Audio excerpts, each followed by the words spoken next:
에서 11절까지 말씀 교독하겠습니다. 오늘은 7월 25일 수요일 저녁입니다. 7월 25일자 본문 출애굽기 10장 1절에서 11절까지 말씀 교독하겠습니다.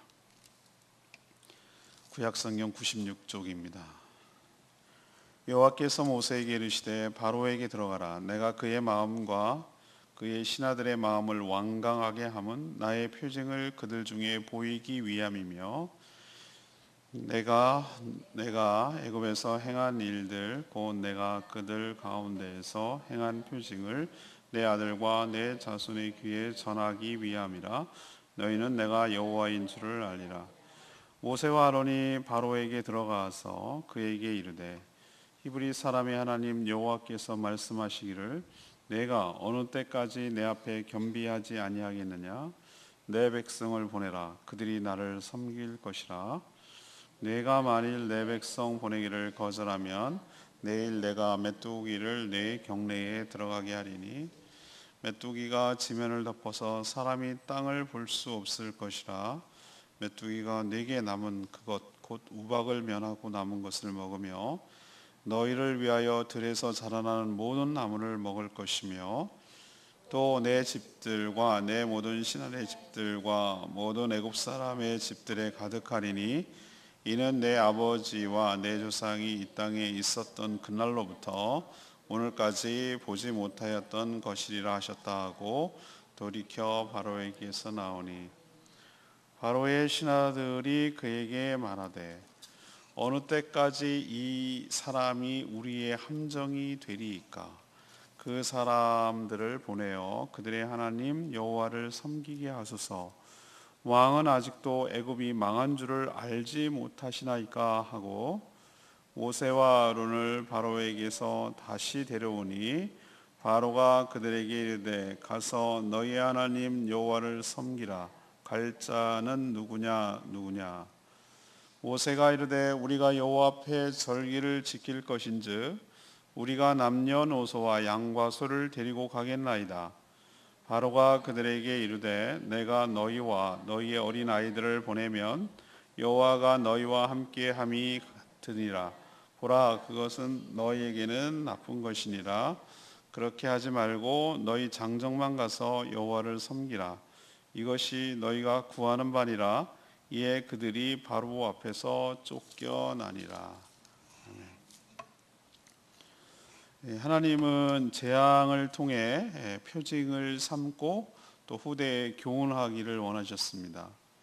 모세는 바로에게 언제까지 하나님 앞에서 겸비하지 않겠느냐라고 책망하면서 메뚜기 재앙을 경고했습니다.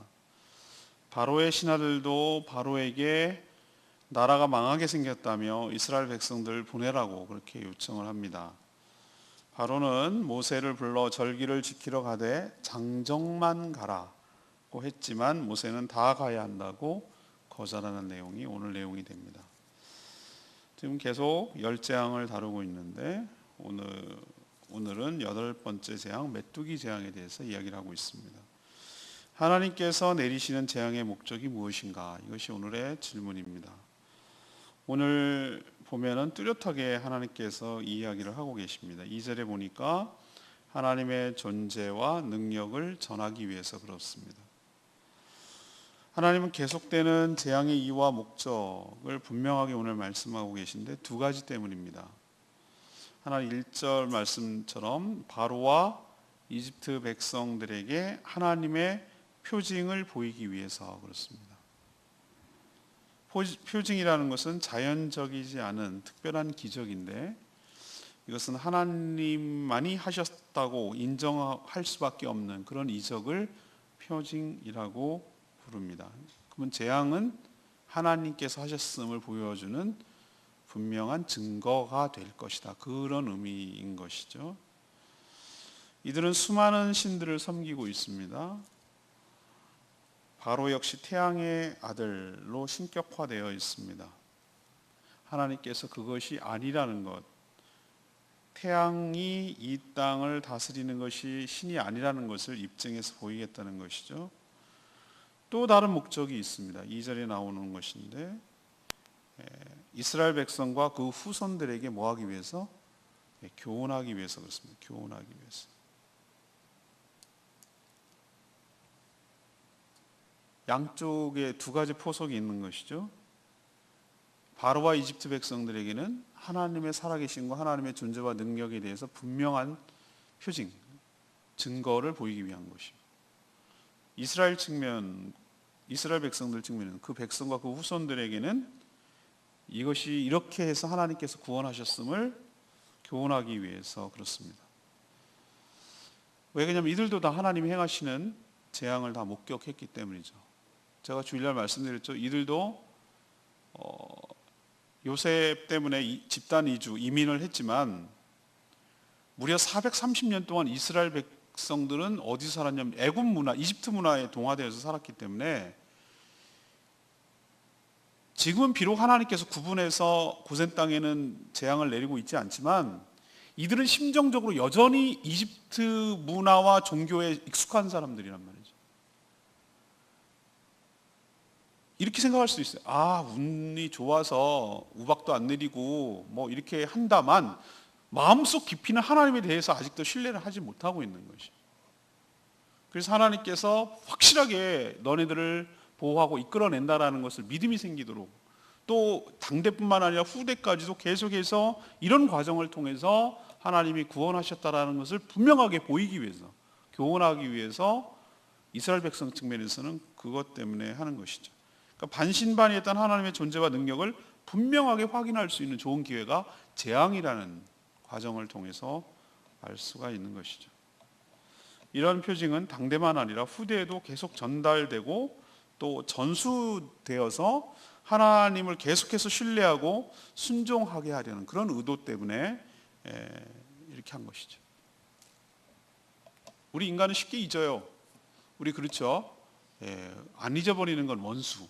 그러니까 당한 거는 안 잊어버리고 돌에 새기고, 은혜는 물에 새기고, 이게 인간이에요. 복수심에 불타서 나한테 섭섭하게 했던 거는 꼭 하고 이렇게 꼭 쟁겨놓잖아요, 그죠? 많이 쟁겨놓고. 근데 나한테 잘해준 거는 잊어버려, 금방 잊어버려. 당연한 줄 알아요, 그것도. 그런 거기 때문에 하나님께서 하나만 하면은 또 금방 잊어버릴 거 아니에요. 그래서 이 10가지나 하게 만들고 하나씩 경험하게 하고, 그러는 과정 중에서 그 애굽의 떼국물이 빠지고 하나님을 더욱더 신뢰하게 만드는.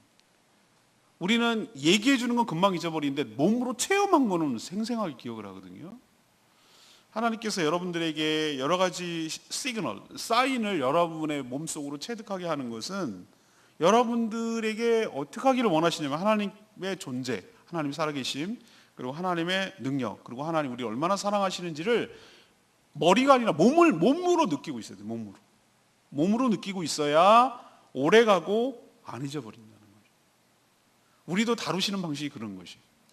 그러니까 우리가 일어나는 모든 일들을 가만 보면은 그때 당신은 너무 힘들고 너무 고통스럽고 왜 나에게 이런 생각이 들지만 하나님께서 우리에게 뼛속 깊이 하나님의 존재, 하나님의 능력, 하나님의 사랑을 우리 몸속으로 체득화시켜서 결코 내가 살아있는 아니 내 후대까지도 안 잊게 하려는 하나님의 반복 교육? 아니면 내 뼛속에 새기는 작업? 뭐 이런 거기 때문에 당장은 힘들고 어려운 것일 수 있는 것이죠. 오늘 2절의 말씀 이렇게 밑줄 그어야 되는데 이걸 통해서 뭐 한다는 것이죠? 너희는 내가 여호와인 줄을 알리라. 이렇게 안 하면 너희가 내가 여호와인 줄을 모른다는 거잖아요. 우리도 모르잖아요. 하나님의 존재를 자꾸 반신반의 하잖아요. 하나님께서 가끔씩 비상을 거는 이유는 하나님의 존재를 우리 잊고 사는 것이죠. 그냥 막연하게 사는 것이죠. 그것을 아주 다시 한번 정신 차리게 확 깨닫게 만드는 작업. 내가 여호와인 줄 알리라 라는 것을 하시기 위해서 때로는 우리에게 어려움을 줄 수도 있다는 것이에요. 아무튼 재앙의 목적은 하나님의 존재와 하나님의 능력을 이집트 측면에서, 이스라엘 측면에서 이 두 가지를 다 하나님께서 전수하고 각인하기 위한 것임을 여러분 기억하시기를 바랍니다. 여러분 삶에도 내가 여호와인 줄 알리라. 이런 교훈이 여러분 삶에도 있게 되기를 간절히 축복합니다.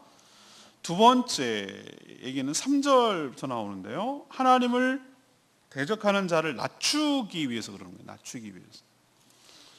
바로는 하나님을 대적하는 사탄의 모형이기도 하고 화신이기도 하다고 제가 말씀을 드렸죠.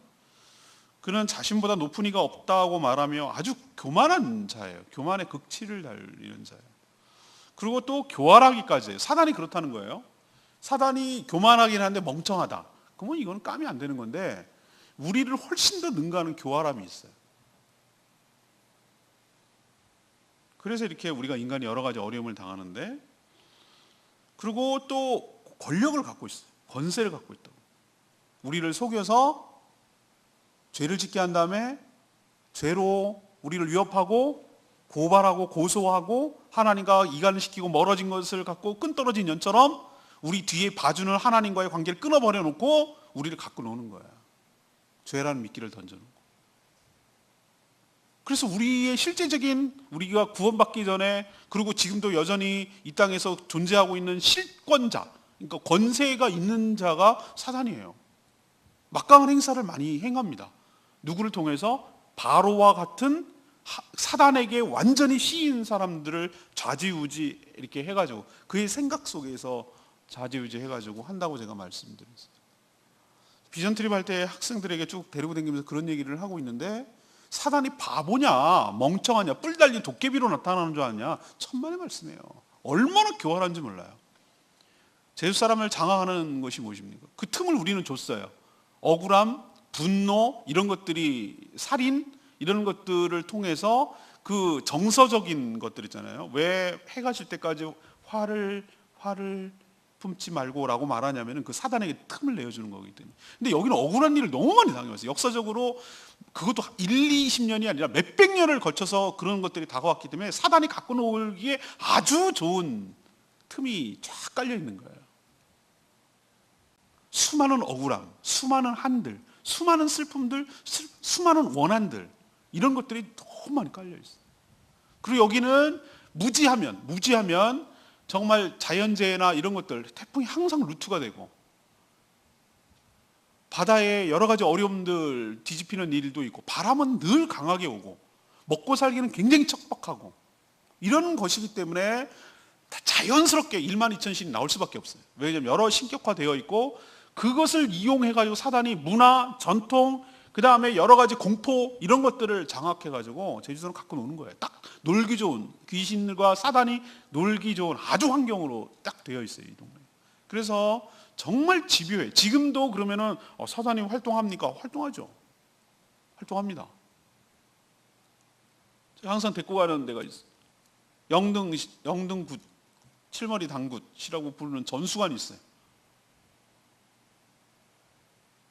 모충사 바로 옆에. 처음에는 조만했다가 이제 크게 확장 공사해가지고 아주 번듯하게 되어 있어요.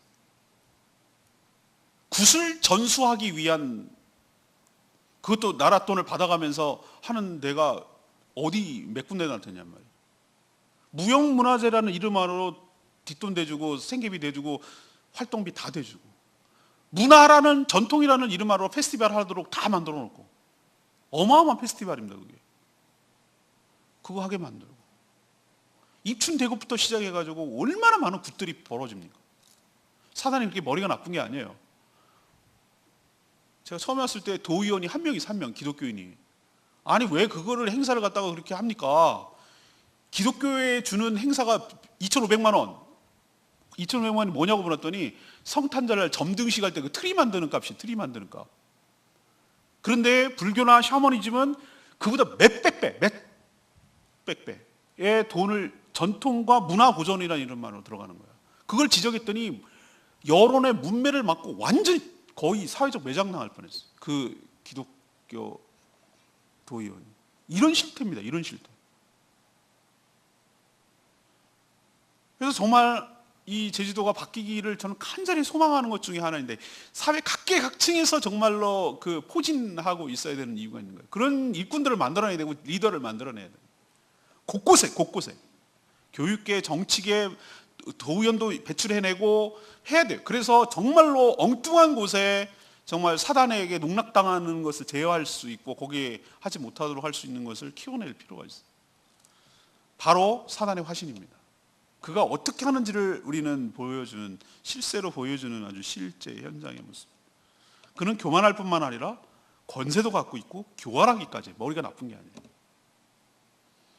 그래서 자기가 갖고 있는 권력을 가지고 백성들을 탄압하고, 탄압하는 것과 동시에 하나님을 대적하고 하나님을 예배하는 것을 방해하고 그렇게 하지 못하도록 만들어 놓은. 그래서 하나님께서 그냥 미안해, 그냥 그런 대로 서로 공존하며 살자 이렇게 할 것 같으지? 안 그렇단 말이죠. 하나님이 뭐라고 얘기합니다. 3절에 가서 바로에게 사단이 장악하고 있으니 하나님께서 당신의 종인 모세를 통해서 역시 책망하고 계시죠. 그에게 이르되, 히브리 사람, 노예입니다. 노예, 히브리 사람이라고 말하는 것은 이 바로의 눈에는 히브리 사람의 하나님이라고 하면 얼마나 우습게 여겨지겠어요. 자기가 장악하고 있는 노예들의 신이라고 얼마나 우습게 여겨지겠어요. 근데 그게 완전 뒤집어지는 역사가 이제 일어나는 건데, 히브리 사람 하나님 여호와께서 말씀하시길, 네가 어느 때까지 내 앞에서, 여기서 나라는 것은 하나님입니다, 내 앞에서 겸비하지 않겠느냐. 내 백성을 보내라. 그들이 나를 섬길 것이다. 초지일관 하나님의 똑같은 메시지. 이 히브리 너희는 노예라고 말하지만 나는 이를 끄집어내서 내 백성으로 삼겠다. 그가 나를 섬기게 하겠다. 보내라 라고 일관되게 말하고, 네가 나에 대해서 겸비하지 않겠느냐라고 책망하고 계시는 거죠. 그러면서 그 뒤에 말이 4절, 네가 만일 여전히 보내기를 교만해서 겸비하지 않아서 거절한다면 내일이라고 날짜를 명시했어요. 내가 메뚜기를 너의 경내, 네가 통치하고 있는 경내로 들어가게 하리겠다. 메뚜기가 지면에 뒤덮어갖고 땅을 볼 수 없을 것이다. 와우. 5절 보세요. 나는 이 표현 보고는 처음 알았어요. 개구리도 땅을 볼 수 있는데 메뚜기가 얼마나 많이 있는지 땅이 안 보인다고, 흙이 안 보인다고. 그러니까 얼마나 첩첩첩첩으로 메뚜기가 새까맣게 몰려온다는 걸 알 수가 있는 것이죠. 벌레로 뒤덮인다는 거예요. 메뚜기로. 메뚜기가 뭐 할 거냐 와가지고, 한 마리를 보면 메뚜기 뭐 별거 아니잖아요, 그죠? 메뚜기 별거 아니에요. 근데 애니메이션 보니까, 제가 애니메이션 좋아하면, 개미들 있잖아요, 개미들 세계에서는 메뚜기가 깡패더라고. 그런 깡패가 없어요, 진짜. 예. 곤충 세계에서 사마귀, 제일 무서울 것 같아요. 우리가 보기에는 까불고 있어, 이렇게 될 것 같은데, 그냥 발로 그냥 이렇게 될 것 같은데, 메뚜기 얼마나 약합니까? 난 잡아서 옛날에 얼마나 많이 고먹었는지 모르시는구나. 옛날에 농약 안 쳤을 때 벼 이렇게 익어갈 때쯤 가면은 메뚜기 이렇게 강아지 풀을 딱 꺾어야 돼. 강아지 풀 꺾고, 강아지 풀 끝에가 이렇게 대롱이 되어 있기 때문에 메뚜기 여기 등을 뚫고 지나가도 안 빠져나가거든요. 그게 역할을 하거든요. 그래갖고 메뚜기 그냥 잡으면 아침 일찍 가거나 그러면은 이슬 맞아가지고 힘이 없어. 날아가지도 못해. 그런 건 딱딱 잡으면 돼. 그래갖고 이렇게 작게 가지고 한 꼬치 요리처럼 엄청 많이 깨갖고 옵니다. 오면은 이거 그냥 그거 기름 두를 필요 없어요. 그 자체가 기름이 있어. 내가 보니까 배에서 기름이 나오는 것 같아. 그래서 사사사 타지 않도록 볶으면은 그 고소한 냄새가 이를 말할 수가 없는 거예요. 그런 거 먹고 자랐단 말이에요. 그게 뭐가 무섭긴. 근데 그거는 한두 마리일 때 얘기지. 한두 마리일 때. 새까맣게 때로 달려와서 내 얼굴까지 다다다다닥 붙어있다 그러면은 뭐 물질을 알지 모를지 모르지만 얼마나 공포스럽겠어요? 근데 진짜 공포는 뭔지 아세요? 7번째 재앙이 뭐였습니까? 우박에 때려 맞은 거죠. 우박이 내리쳐가지고 한 건데, 그때 남은 것들을 어떻게 하죠? 싹 다 갉아먹을 거라고 그랬어요. 니네들이 의지했던 거 그거 싹 먹어치우는데, 퍼렇게 생긴 건 다 먹을 건데 나뭇가지 먹게 될 거라고 하면은 다음을 기약할 수가 없어. 최소야 내년이야 어떻게 하겠지만 나뭇가지 싹 쓸어 먹으면 이거는 사막화 되는 거예요. 사막화. 너네 나라가 있던부터 전에 이런 일이 하나도 없었던 것이다 라고 경고했어요. 그리고 확 돌아가 봤어요. 그랬더니 누가 붙드는 줄 아세요? 바로의 신하들. 옛날에 바로한테 막 아부 떨고 막 이러던 바로의 신하들이 큰일 나게 생겼는 거예요. 지금까지 7번째 오고 지금 8번째 예고되어 있는데 이러다가 진짜 나라가 절단나게 생겼거든요. 그러니까 7절에 뭐라고 그래요? 바로의 신하들이 이번에는 거꾸로 바로에게 뭐라고 합니까? 어느 때까지 쟤네들이 우리 함정이 되게 놔두겠습니까? 보내십시오. 이러다 우리 다 죽게 생겼습니다. 여호와 섬길하십시오. 얘네들 붙들어서 얻는 이득보다 얘네가 갖고 있음으로써 피해가 얼마나 더 큰지 모르십니까? 그러면서 뭐라고 그러죠? 왕은 지금 애굽이 절단나고 망하게 된 거 모르십니까? 그렇게 안 보입니까? 우박 때문에 다 맞고 지금 얘 메뚜기 어쩌고저쩌고 그러는데 이제 뭐가 남겠습니까? 지금 메뚜기 안 와도 난리가 날 판인데 메뚜기까지 와서 싹 쓸어 먹으면 어떡하자는 겁니까? 라고 하면서 지네 가서 막 붙들어 와. 자존심이고 뭐고 없는 거예요. 얼마나 다급하면. 보십시오. 하나님께서 이들을 꺾는 거 보이십니까? 처음에는 요술사들이 따라쟁이했죠. 개구리도 만들고 피도 만들고. 그다음에 여기 이제 독종이 오면서부터 어떻게 됐습니까? 요술사들도 지네가 걸렸거든. 그래서 바로 앞에 못 쓰게 만들고. 이번에는 바로의 신하들이 막 왕한테 막 채근하고 다시 막 가는 거 모세하고 아론 다시 데리고 와가지고 다시 얘기하게 만들고. 하나님께서 바로의 교만함, 그들의 신하들의 교만함을 지금 꺾고 있는 게 보이십니까? 얼마나 자존심이 상했어요. 다시 가는 사람 불러다가 다시 협상을 해야 되는. 처음에 하나님께서 뭐라고 해요? 3절에 언제까지 네가 겸비하지 않겠느냐. 하나님께서 교만한 자를 꺾어가고 계신 것을 볼 수 있어요. 재앙이 바로를 낮춰버리게 했어요. 지금도 마찬가지입니다. 하나님께서 기고만장하고 하나님이 교만한 자를 대적하신다고 그랬거든요. 겸손하지 못한 자. 여러분 자꾸 겸손함과 교만을 갖다 태도로 보는 경향이 있어요. 태도로. 예를 들면 어떤 사람은 굉장히 부드럽고 젠틀하게 말하고 이렇게 하지만 교만한 사람이 있어요. 뭐 말은 좀 이렇게 거칠거칠게 해도 속은 부드럽고 따뜻한 사람이 있는가 하면 굉장히 새근싸근하고 이렇게 아주 예의 바르고 그런데 속은 말 좀 해보고 이렇게 대하는 거 보면은 와, 교만이 여기까지 가득 차 있는 사람 많아요. 의외로. 자신감이 넘칠수록 그리고 자업자득하고 자수성가한 삶일수록 교만함이 가득한 사람이 많아요. 왜? 내가 잘 살아왔거든 인생을. 내가 개척해 와서 여기까지 왔거든. 내 힘으로 여기까지 온 것 같거든. 근데 뭘 누구를 의지하고 나약하게 왜 누구를 섬기고 이러냐고 이렇게 생각하는 사람 굉장히 많습니다. 근데 하나님께서는 교만한 사람과는 어떻게 해볼 수가 없어요. 교만함이란 다른 게 아니라 하나님보다 하나님 필요 없다는 거예요. 하나님 필요 없고 내 식대로 살겠다는 게 그게 교만함이에요. 그런 사람이 부드럽게 말해도 그건 교만한 거예요. 하나님께서 그 교만을 꺾지 않고는 하나님이 어떻게 쓸 수가 없어요. 그래서 하나님께서 때로는 그 교만을 꺾으려고 바로 같지는 않지만 우리도 그런 모습이 있다면 하나님께서 치시는 거예요. 언제까지 겸비하지 않겠느냐. 그 겸비할 때까지 하나님께서 낮추시는 작업을 하는 거예요. 저도 부끄러워서 얘기를 못하겠지만 지금까지 쭉 살아오면서 보니까 아주 부끄럽게 만들어서 하나님께서 꺾는 일이 있었어요. 아주 창피하게 만들어서 다시는 생각하고 싶지 않아 라는 장면이 아주 뼛속 깊이 각인시켜 놓는 이유는 네가 하나님 모르고 네 맘대로 살려고 하는 것이 어떤 결과를 초래하는지에 대해서 아주 뼛속 깊이 각인시켜 놓으려고 하나님이 나의 교만함을 꺾으셔서 사용하시려고 그렇게 했던 기억이 새록새록 나요. 바로랑 똑같아요. 하나님께서 재앙을 내리는 이유, 대적하는 자, 교만한 자, 겸비하지 못한 자를 낮추시기 위한 방법인 줄로 믿습니다. 마지막 세 번째는 9절 말씀이에요. 하나님을 섬기며 예배하기 위해서 그래요. 바로는 재앙을 사전 예고하고 떠나는 모세를 다시 불러들였죠. 신하의 채근에 의해서. 허세를 부리지만 많이 꺾였어요. 하지만 여전히 자존심만은 지키고 싶어해요. 내가 왕인데. 그러자 여호와를 섬기기 위해서 나가려는 자가 누군지 묻습니다. 몰라서 그럴까? 알고 있잖아요. 처음부터 그랬잖아요. 근데 이제 이렇게 이 정도로 말을 꺼낼 정도로 많이 낮춰진 거예요. 처음으로 구체적인 관심을 보이고 질문하기 시작하는 거예요. 누가 갈 건데? 라고 물어보는 거예요. 하지만 이 질문 속에는 음흉한, 내가 교활하다고 그랬죠, 사단이. 음흉한 계략이 숨어 있어요. 모세는 뭐라고 얘기합니까? 남녀노소, 전체 백성이죠. 양소, 가축까지도 다 데리고 나가겠다. 그러니까 전면적으로 다 나가겠다. 그 얘기거든요. 그렇게 대답하니까 바로는 막 역정을 화를 내면서 어린아이들은 두고 누구만 가라? 장정만 가라. 장정만 가라. 가는데도 번거롭고 관리하기도 어렵고 애들 빽빽 울고 제사나 대대로 되겠냐? 후딱 갔다 와. 얼마나 현실적이고 그런 말입니까? 근데 제가 주일날 말씀드렸죠. 이거는 적절한 타협은 패배라고. 사단이 이런 식으로 우리를 얼마나 많이 발목 잡는지 모른다고.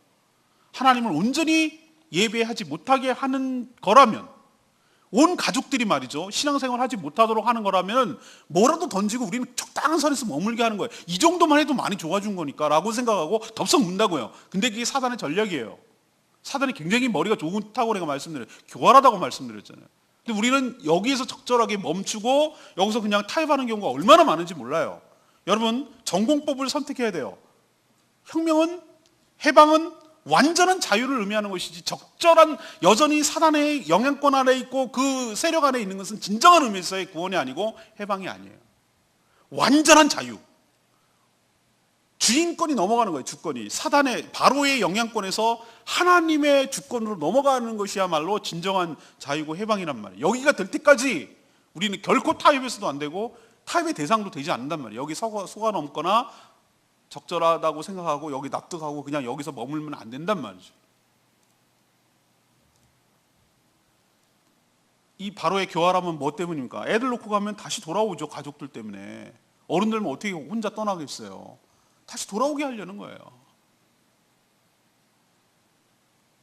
전에 이미 이런 타협안을 제시한 적이 있어요. 여기서 제사를 드려라. 가더라도 멀리 가지 마라.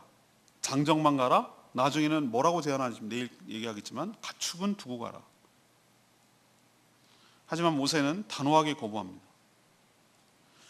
우리 안에는, 우리라고 하는 것은 모든 사람이 포함되어 있고 제사를 드리기 위해서는 제물인 가축도 필요하다고 대답을 합니다. 그리고 어느 가축을 요구하실지 하나님께서 모르십니다라고 지혜롭게 대답을 하는 거예요. 주일날 얘기한 거 여러분 기억하십시오. 하나님을 예배하는 데 있어서 결코 타협은 안 된단 말이에요. 이건 안, 예배라고 말하는 걸 여러분 좀 광범위하게 생각하셔야 돼요. 예배라는 건 주일날 땡 해갖고 한 시간 남짓 드리는 그 말을 의미하는 것이 아니에요. 우리가 로마서 12장 1, 2절에 들어가다 보면 우리의 한 주간의 모든 삶이 하나님 앞에 제물이 되어서 그때 올려드리는 것이거든요. 하나님께서 물질을 요구하는 것이 아니라 우리의 삶을, 그것도 그냥 삶이 아니라 거룩한, 구별된 거룩한 산, 기뻐하시는 산 제물로 하나님께 드려지기를 원하는 것이죠. 우리의 삶을 받으시기를 원하는 거예요. 예배라는 것이, 워십이라는 것이 단순히 우리가 생각하는 주일 오전 예배 이런 개념이 아니라 우리의 전반적인 삶, 거룩한 삶을 하나님께서 받으시기를 원하는데 여기에 타협하려고 하는 어떤 것도 이거는 타협안을 받으면 안 된다는 얘기예요. 그 타협안을 받는 한 여전히 우리는 사단, 바로라는 사단이 쓸 수 있는 카드는 여러 가지 많다고 그랬어요. 목구멍이 포도청이에요. 돈, 제일 많이 쓰는 게 돈. 우리 현대사회에서 제일 필요한 게 돈이니까 돈으로 압박을 제일 많이 합니다. 그다음에 지위, 그다음에 가족 관계, 이런 여러 가지 내가 놓으면 정말 힘들 것 같은 그거를 갖고 딱 목줄을 잡고 네가 내 손을 떠나? 그러면 너 어떻게 되는지 봐. 이런 식으로 해갖고 그게 현실적인 두려움으로 공포로 다가오니까 그걸 놓지를 못하고 여전히 적절한 타협 안에서 예배를 온전히 드리지 못하도록 그렇게 머물러 있는 사람들이 얼마나 믿는다고 하는 사람들 중에 많은지 몰라요. 반쪽짜리 타협은 지는 거예요. 사단에 농락당하고 있는 거 기억하셔야 돼요. 완전한 자유, 완전한 해방, 그리고 완전한 예배를 위해서 결코 타협해서는 안 돼요. 하나님께서 재앙을 내리시는 이유는 그거예요. 완전하게 그들을 탈출시켜서, 해방시켜서 진정한 예배자로 세우기 위한 하나님의 해방인 거 기억하시고 재앙에 그런 목적이 있다는 걸 기억하시는 여러분 되길 바랍니다. 레마의 말씀 2절 말씀, 그들 가운데 행한 표징을 내 아들과 내 자손에게 전하기 위함이라. 너희는 내가 여호와인 줄을 알리라. 이건 누구에게 향한 하나님의 메시지입니까? 이스라엘 백성들을 향한 하나님의 메시지, 목적, 재앙의 목적. 하나님의 예언은 굉장히 정확했어요. 출애굽 과정에서 보인 10재앙은요, 이스라엘 역사에서 이 출애굽 사건이 120회가 언급이 됩니다. 구약에서 출애굽만 놓고 두고두고 역사에서 언급되고 있고 유월절을 통해서 세대 간의 전수가 되고 있어요. 그리고 이것이 신약적으로 넘어오면 구원의 모티브가 되는 것이고 구원의 묘형이 되는 것이에요. 제가 주일날 설명했죠. 구도를 설정할 때 이집트는 세상을 상징하고 바로는 사단을 상징하고 출애굽은 구원을 상징하고 이번 주일날 설교 원고가 넘어갔습니다만 이번 주일날 설교하게 될 유월절은 바로 예수 그리스도의 피 보혈을 상징하는 것이고 홍해는 세례를 상징하는 것이고 이 구도가 너무 잘 맞는 구도예요. 우리의 구원을 설명해내는데 너무 적절한 거예요. 하나님께서 미리 구약의 구원을 보여주심으로 인해서 우리를 어떻게 구원하실 것인지에 대해서 미리 예표적으로 보여주는 거기 때문에 이것은 계속해서 두고 우리가 곱씹고 또 되뇌이고 또 교훈을 받아야 될 이유가 여기 있는 거예요. 하나님께서 그러려고 지금 이거를 명시를 하고 기록을 해놨다라고 오늘 얘기를 하고 있는 거예요. 성경을 통해서 영적 이스라엘 백성이 우리까지 지금 이어지고 있잖아요. 이 얘기가. 우리 힘도 아닌 하나님의 은혜와 능력으로 구원받았음을 잊지 말고 하나님께 감사와 찬양과 영광을 돌리며 살라는 뜻이기도 해요.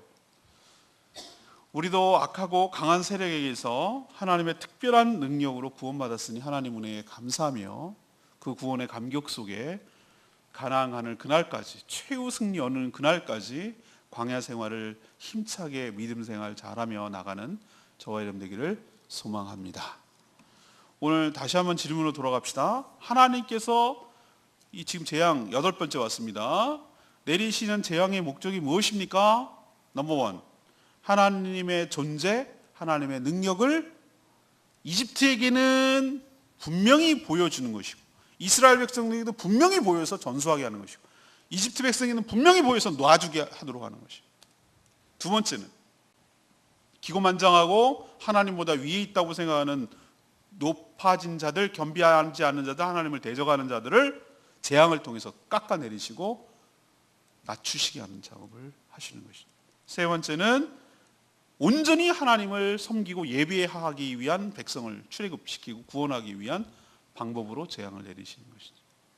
이런 의미가 있다는 거 기억하시고, 하나님께서 하시는 일이 허튼 일이 하나도 없어요. 다 의미가 있고 굉장히 복선이 깔려 있고 굉장히 생각해보면 심오하고 분명하고 체험적이고 직관적이고,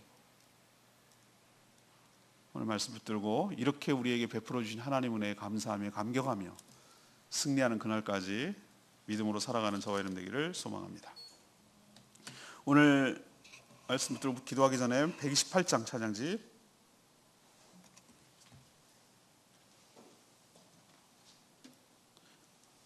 찬양집 128장 문들아 머리 들어라 영광의 왕이 들어가신다. 예, 하나님께서 들어가십니다. 우리도 힘차게 오늘 말씀 생각하면서 부르겠습니다.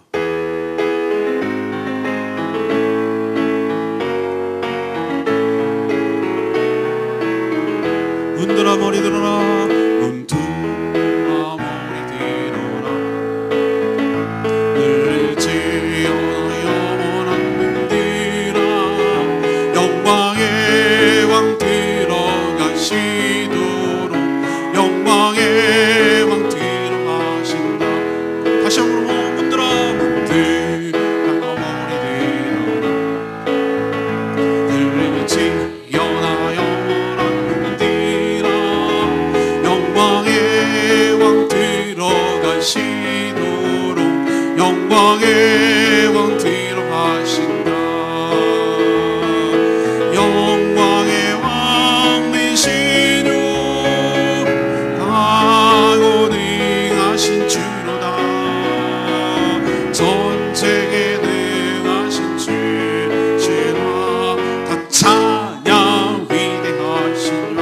왕께 만세 왕께 만세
번이면 한 번에 끝낼 수 있는데 왜 10번이나 갑니까? 하나님께서 이것을 통해서 분명히 하고 싶은 메시지가 있잖아요. 하나님의 능력, 하나님의 존재 분명히 보이셔서 그것을 전수하게 만들고 계속 계승하게 만들고 또 교만한 자를 낮추시고 끝내는 예배자로 세우기 위하여 진정한 해방을 누리게 하기 위하여 우리를 보내시게 하기 위하여 해방시키기 위하여 자유를 주기 위하여 하나님께서 우리에게 사단과 지금 대적하고 영적 전쟁을 하고 있는 줄로 믿습니다. 우리도 이렇게 해서 구원을 받았습니다. 사단에게서 노임받았습니다. 여전히 우리를 속이려고 하는 사단에게 또 속지 않도록 하고 아직도 여전히 사단에게 붙들려서 반쪽짜리 노예 생활을 하고 있는 이들에게 진정한 자유를 달라고 진정한 해방을 달라고 우리가 그 일을 하는 역할을 감당하게 해달라고 다같이 주여 외치며 기도하며 나가겠습니다. 주여 아버지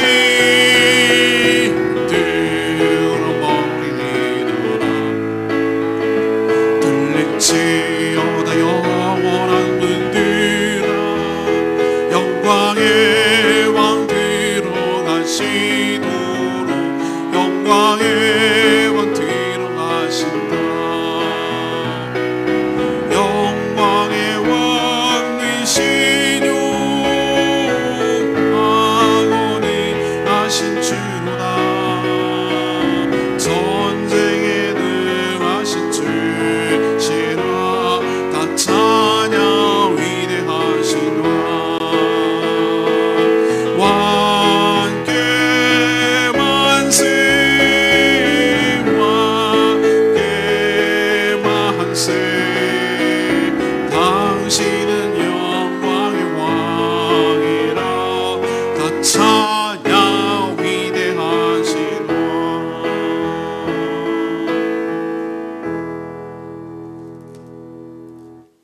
하나님 재앙을 통해 하나님이 어떤 분이신지 분명하고도 선명하게 알게 됐습니다. 우리를 억압하는 원수가 아무리 강하고 악하고 교활할지라도 하나님의 능력 앞에 꼼짝 못함을 봅니다. 그러니 구원받은 저희들이 하나님께 감사하며 찬양과 영광을 돌리며 신뢰하며 살게 하여 주시옵소서. 기고만장한 사단의 원수도 꺾으시고 아무것도 아님을 보여주실 줄로 믿습니다. 예배 받으시기 합당하신 하나님, 우리 모두가 전부를 드려 예배하오니 기뻐 받으시옵소서. 하나님을 예배하는데 어떤 타협도 하지 않게 하여 주시고 모든 백성이 우리의 모든 삶을 드려 거룩하고 정결하고 하나님이 기뻐하시는 삶을 제물로 온전한 예배를 드리도록 진정한 자유와 해방을 허락하여 주시옵소서. 오늘 하나님께 간구하고 기도하는 제목마다 응답하여 주시기를 원하옵고 예수 그리스도의 이름으로 축복하며 기도합니다. 아멘.